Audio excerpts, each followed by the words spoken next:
Today's video is about a very short story written by Manohar Malgaonkar, A Pinch of Snuff. A Pinch of Snuff is a very interesting short story which makes us very excited to know the upcoming facts all the time until the end of the story. कहानी काफ़ी रुचिकर है, A Pinch of Snuff, और हमें अंत तक जो है बांधे रखती है, हमें कहीं जाने नहीं देती है, हमारा ध्यान पूरा लगा रहता है कि नहीं आगे क्या होना है, हमें जानना है. तो कहानी मिला जुला के बहुत ही बेहतरीन कहानी है. It is a comical story. हमें हंसी भी आती है because it is based on comical humorous feature of the prose section. तो मनोहर मालगांवकर इसके ऑथर हैं और खुद ये नरेट कर रहे हैं स्टोरी को, और स्टोरी को जहाँ तक हो इंटरेस्टिंग बनाने का प्रयास किया है बाय एडिंग ह्यूमरस फ्लावर्स. तो सबसे पहले जानेंगे हम लोग ऑथर के बारे में, फिर हम कहानी को पिक्चर करने का कोशिश करेंगे, आपके सामने लाने का कोशिश करेंगे. तो जो ये स्टोरी है लिखी गई है मनोहर मालगांवकर के द्वारा, और इसके बारे में जाने तो he was born on 12 July 1913 and died on 14th of June 2010. 12 जुलाई 1913 में इनका जन्म हुआ और 14 जून 2010 ईस्वी में इनकी मृत्यु हो गई. अब इनके बारे में जाना जाए तो ये काफी जाने माने short story writer and novelist हैं, और इसकी कुछ वर्क्स की बात करें तो 2-3 वर्क्स इसके काफी इंपॉर्टेंट है. A band in gangs, distant drum and Bombay beware. He usually wrote comical short stories, और जितने भी शॉर्ट स्टोरीज लिखे हैं most of the stories are comical humorous by genre. तो इस कहानी की अब बात करते हैं. कहानी है छोटी सी है लेकिन उसे घुमाया गया है, बातों में फंसाया गया है, और हर चीज को काफी गहराई से डिटेल कहा गया है. तो कहानी शुरू होती है कि माँ, लेखक की माँ जो है, नाम जिक्र नहीं किया गया, और लेखक की माँ अनाउंस करती है, the author's mother makes an announcement that his maternal uncle is coming. It means her brother, उसका भाई जो है जिसका नाम नानू काका है, who is the major character, who is the main character of the story, a pinch of snuff. और लेखक के मामा है, मैटरनल अंकल है, और वो आ रहे हैं, ये उसकी माँ के द्वारा बताया गया. Somehow we get to know that, हमें पता चलता है कि the author is not willing that नानू काका should come here, कि उसे पसंद नहीं कि वो यहाँ आए, या फिर उसे, क्योंकि ऑथर अपने रिस्पॉन्स में कहते हैं कि क्या हम उन्हें मना नहीं कर सकते कुछ पत्र लिख कर भेज कर कि आप मत आओ, हम लोग यहाँ नहीं हैं, हम लोग कहीं और ट्रांसफर हो गया हम लोगों का. तो ऐसा कुछ कह के वो अपना रिस्पॉन्ड करता है. इससे लगता है हमें कि ऑथर नहीं चाहते कि नानू काका यहाँ आए, उनके घर आए, दिल्ली आए. तो दूसरी जो फैक्ट है, पहले हम कहानी के बैकग्राउंड को समझेंगे. The purpose, the motto of the Nanu Kaka is of coming Delhi is to meet the welfare minister. उनका मुख्य पर्पस जो है वेलफेयर मिनिस्टर से मिलना है. और अब कहानी शुरू होती है कि प्लेटफॉर्म पर रिसीव करने जाते हैं नानू काका को.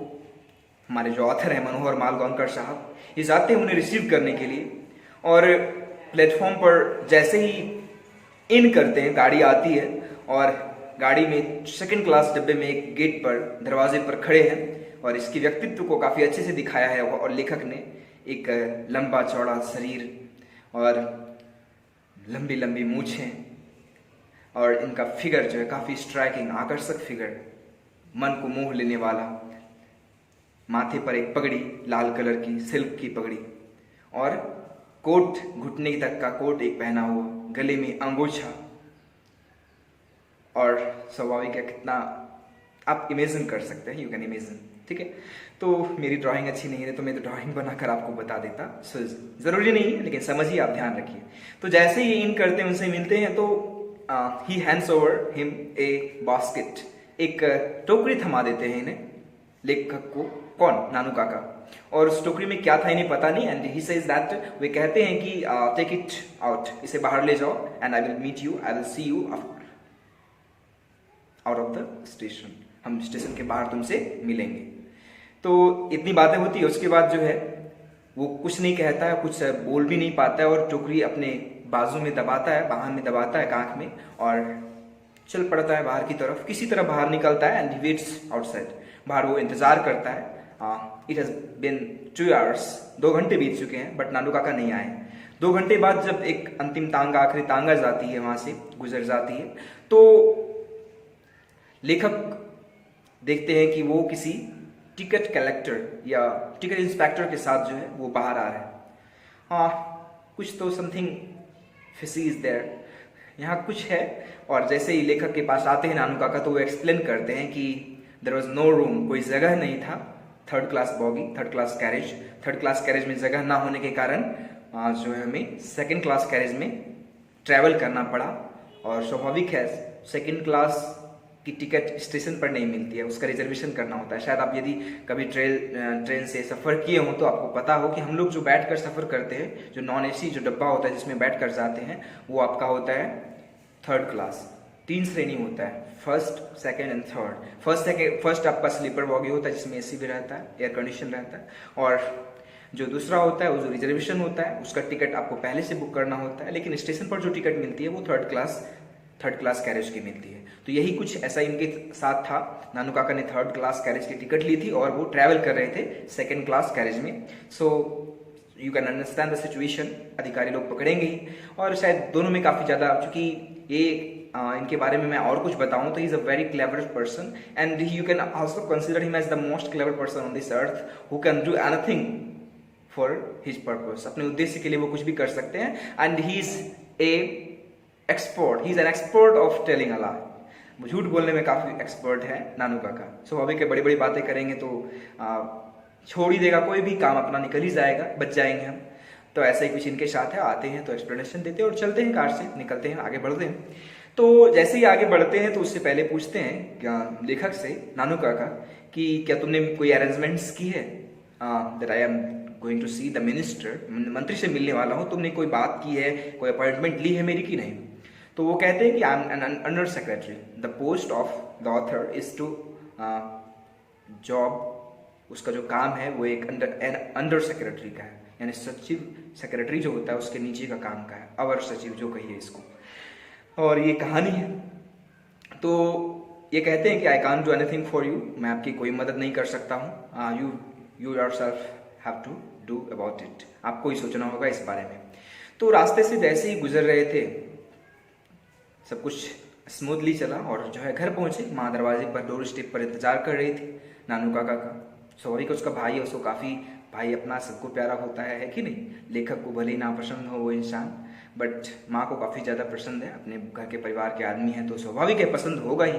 तो घर पहुंचते हैं और उसमें एक और बात में बताना भूल गया कि वो टोकरी जो हैंड ओवर की गई थी उसमें कुछ बिल्ली के बच्चे थे, kittens, some kittens were in it, may be only one, मतलब उसमें किटन था, इतना जान लीजिए। बिल्ली के बच्चे को किटन कहा जाता है, KITTEN।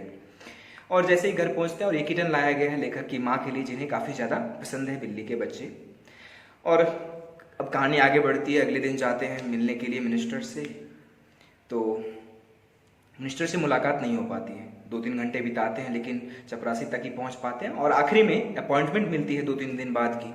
लेकिन सिचुएशन ये है कि नानू काका सिर्फ 2 से 3 दिन ही रुक सकते हैं, उनके पास मजबूरी है या फिर वो ऐसा टारगेट बना के आए हैं कि हमें 2 से 3 दिन में ही सारा काम निपटा के वापस लौटना है। तो 3 दिन का अपॉइंटमेंट मिला, इतना दिन इंतजार नहीं कर सकते नानू काका, तो कोई और सोचते हैं बात।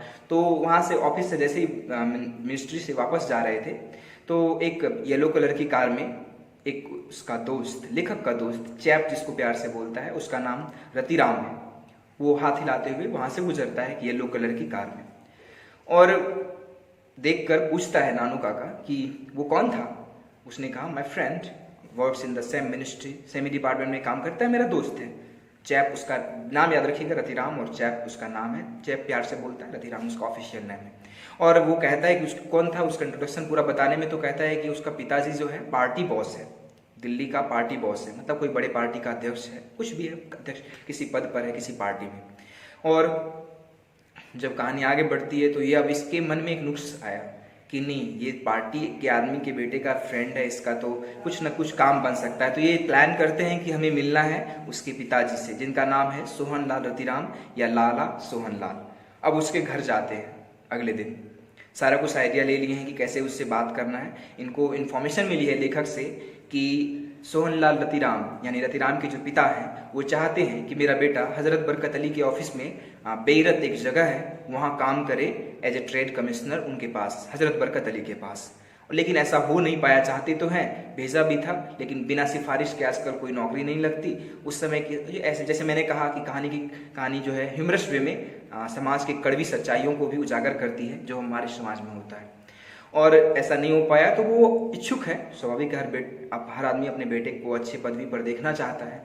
तो वो हजरत बरकत अली का फ्रेंड बताते हुए वो उससे मिल जाता है, सोहनलाल रतिराम से, किसी तरह की झूठी झूठी बातें करके सेक्रेटरी से मिलकर बड़ी बड़ी बातें करके कि मेरी हजरत बरकत अली से पहचान है, झूठ मूठ की कहानी बना लेते हैं कि हम लोग साथ में पढ़ते थे, वो मेरा बड़ा भाई हमको मानता है वो, और हम लोग स्कूल में साथ पढ़ते थे, मेरे से लेकर ही कोई काम करता है, मेरे से सलाह लिए बिना वो अपना कोई फैसला नहीं लेता है। ऐसी ऐसी बातें होती है। और बातों ही बात में चूंकि इनका मुख्य पर्पस इनसे मिलना नहीं था, पार्टी बॉस से, इनका मुख्य पर्पस किससे है? वेलफेयर मिनिस्टर से मिलना।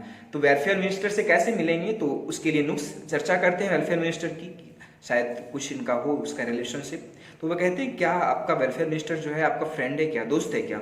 वो कहते हैं कि हाँ, एक समय था जब हम लोग दोस्त थे, लेकिन अब हम लोग दुश्मन है, बहुत बड़े दुश्मन, खतरनाक जानी दुश्मन, एट डैगर्स ग्राउंड, ये फ्रेज यूज किया गया है कहानी में, ठीक है। तो अब दुश्मनी ही सही, लेकिन इनको इन्फॉर्मेशन चाहिए, क्योंकि उसी इन्फॉर्मेशन के जरिए वो वेलफेयर मिनिस्टर तक पहुंचना चाहते हैं। और वेलफेयर मिनिस्टर्स तक पहुंचने के लिए कुछ ना कुछ जानकारी तो चाहिए, तब तो कोई ना कोई झूठी कहानी बनाकर जो है फिर से जाएंगे उनके पास। तो इन्हें पता चलता है कि दुश्मनी का वजह जो है कि रतिराम से शादी हो रही थी वेलफेयर मिनिस्टर की बेटी की, मंत्री बनने से पहले, और इसीलिए चूंकि संबंधी हो चुके थे सोहनलाल रतिराम और वेलफेयर मिनिस्टर, तो इन्होंने उनकी मदद की, पार्टी बॉस थे, उन्हें एक टिकट दिलवा दिया और मंत्री भी बन गए। अब जब मंत्री बन गए तो उनके पास पदवी का घमंड हो गया और उनके बेटे से शादी करने से इनकार कर दिया अपनी बेटी की। तो अब वो एक और चीज लास्ट में पूछते हैं कि वो और कोई बात, तो बात पता चलती है कि वो अपनी बेटी की शादी अब जो है निन्नौर के महाराजा सुतकत्ता से करना चाहते हैं। वर्ड लिख लीजिएगा, निन्नौर, NINNORE, और उसका नाम है, राजा का, प्रिंस का नाम है सुतकत्ता, ऐसा कुछ नाम, ठीक। तो ऐसा आप सारी जानकारी मिल चुकी है और वो इससे झूठा वादा कर लेते हैं, जबकि वो जान ही नहीं रहे हजरत बरकत अली को। वो कहते हैं उनसे कि हम आपके बेटे की सिफारिश करेंगे और शायद आज ही बात करेंगे, उनसे कुछ कहेंगे कि वो आपके बेटे को नौकरी पे रख ले। तो बात खत्म हो जाती है, चले जाते हैं घर वापस, सो जाते हैं सवेरे ही खा पी कर। और अगले दिन जब काफ़ी फिर से एक नई प्लानिंग होती है कि अब जाना है वेलफेयर मिनिस्टर के यहाँ एक नई कहानी बनाकर और एक नया रूप बदल कर। और इस बार जो रूप है इनका hereditary pandit of Maharaja of Ninore, Ninore के महाराजा के हेरिडेटरी खानदानी पंडित के रूप में इनकी पहचान है एक।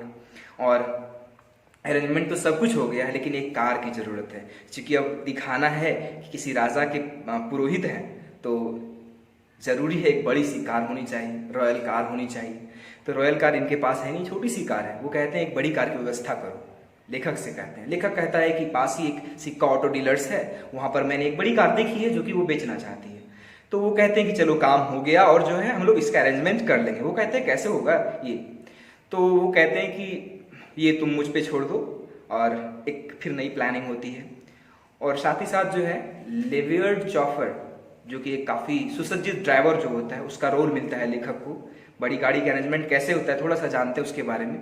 धोबी को बुलाया जाता है और ये अपने कोट में क्या करते हैं, 1000 रुपये की एक चेक, उस समय 1000 रुपये की रकम ये बहुत बड़ी रकम होती थी, और 1000 रुपये की चेक जो है अंदर वाले पैकेट में रखकर धोबी को वो कोट दे देते हैं और उसे समझा देते हैं कि क्या क्या करना है। चले जाते हैं सिक्का ऑटो डीलर्स के यहाँ। सिक्का ऑटो डीलर्स के यहाँ जैसे ही जाते हैं तो वहाँ बात होती है कि हमें कार चाहिए, आपको आपकी कार पसंद है, बड़ी वाली जो कार है, सबसे बड़ी कार एक ही है वहाँ पे, और वो पसंद है, हम लोग ट्रायल के लिए चाहते हैं उसे, मतलब देखना चाहते हैं, टेस्ट ड्राइव करके देखना चाहते हैं। तो वो कहते हैं कि अभी कहते क्या कि इससे पहले ही धोबी आ जाते हैं, और धोबी कहते हैं कि ये आपका जो चेक है, जो 1000 रुपये का चेक रखा गया था, उसे पहले ही कहा गया था तुम वहाँ कर ऐसा कुछ कहना, और वो कहता है कि आपका इसी में छूट गया। वो कहते हैं कि कितना मैं लापरवाह इंसान हूँ, मुझसे बराबर ऐसी गलतियाँ हो जाती हैं, और कहते हैं कि तुम तो बहुत ईमानदार, honesty is the most important thing in this world. वो कहते हैं ऐसा कुछ, धोबी को कॉम्प्लीमेंट देते हैं, तुम बहुत ईमानदार इंसान हो, और नानू काका कहते हैं, और वो उसे पीठ थपथपाते हुए patting his back gives him 2 rupees note, 2 रुपये के एक नोट देते हैं उसे, और इस तरह से वो डेमोन्स्ट्रेशन करते हैं वेल्थ का, डेमोन्स्ट्रेशन ऑफ वेल्थ, वो दिखावा करते हैं, पैसे का दिखावा करते हैं। और इसके बाद जो है कन्विंस हो जाते हैं मैनेजर देने के लिए, सिक्का ऑटो डीलर्स के जो मैनेजर हैं वो गाड़ी देने के लिए कन्विंस हो जाते हैं और चले जाते हैं एक लेविएट चॉफर के साथ। जो लेखक हैं, लेविएट चॉफर का रोल मिला उन्हें, और ये पीछे बैठते हैं खानदानी पंडित, hereditary pandit of Maharaja of निन्नोरी।